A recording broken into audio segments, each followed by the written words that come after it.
Good morning, it's the Big JB for Tuesday. I was going to record again while walking around the streets of Seattle, but I actually have time this morning while I'm sitting in my car, so I'm going to record right here.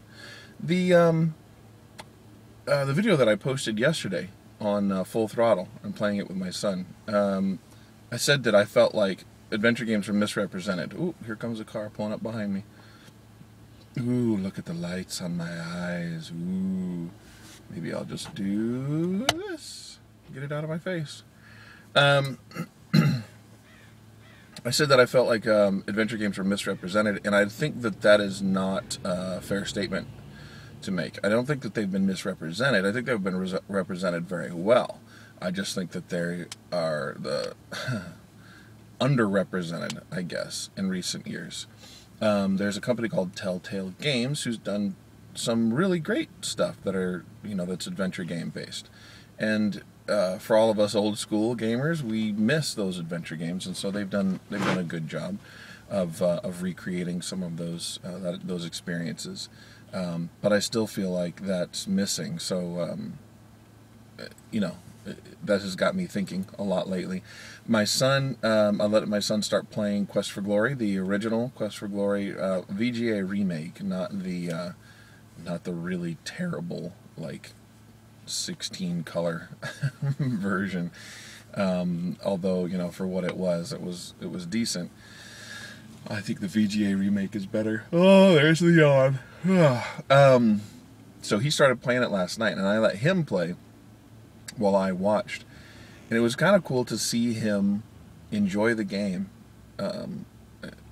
It was really cool to see him enjoy the game because it's a lot of reading. There's a lot of text. There's not really any speaking that happens, in Full Throttle, where they're actually having dialogue and talking.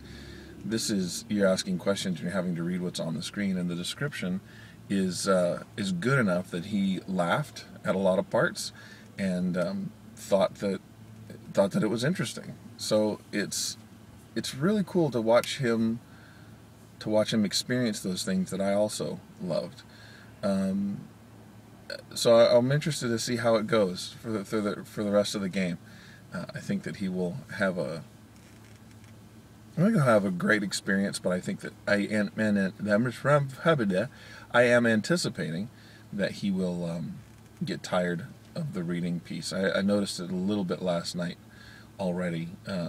For example, there's a magic user that you talked to early on, and he chose Fighter as his class. He said, well, what should I choose? I said, well, for your first time through, it's probably a good idea to choose Fighter because it's pretty straightforward, and you don't have to. I'm sorry. Really sorry. You don't have to think outside the box too much. When you're playing a thief or you're playing a magic user, and it's a little bit different in how you approach the game. So I told him to play a fighter. So he's in talking to the magic user that lives in the town of Spielberg, and you could tell he was kind of getting tired of it because his character had no magic stuff. So he's like, I don't care about this. I want to find out. I want to see if he picks up on the things that are important for the story, because there are I can't say they're very obvious clues. I've played through it I don't know how many times. So there's things that I'm watching him do where I'm like, that's important, and that's important. They mentioned that wizard. That means you're going to go see him later. So I want to see how it goes. One of my good friends, who I will link to on Facebook, he and I played that game I don't know how many times in college.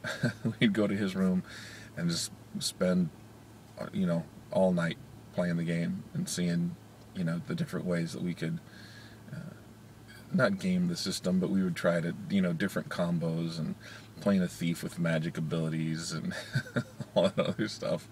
So it was pretty cool. Pretty cool indeed. Well, my train gets here in about 5 minutes, so I'm going to get out and get packed up and go wait in line with the rest of the other working stiffs. Have a great day, everybody. This has been the Big JB. Gulp. You can follow me on Twitter at Voice of the Big JB, and I will see you tomorrow. Thanks for watching. Thanks for subscribing.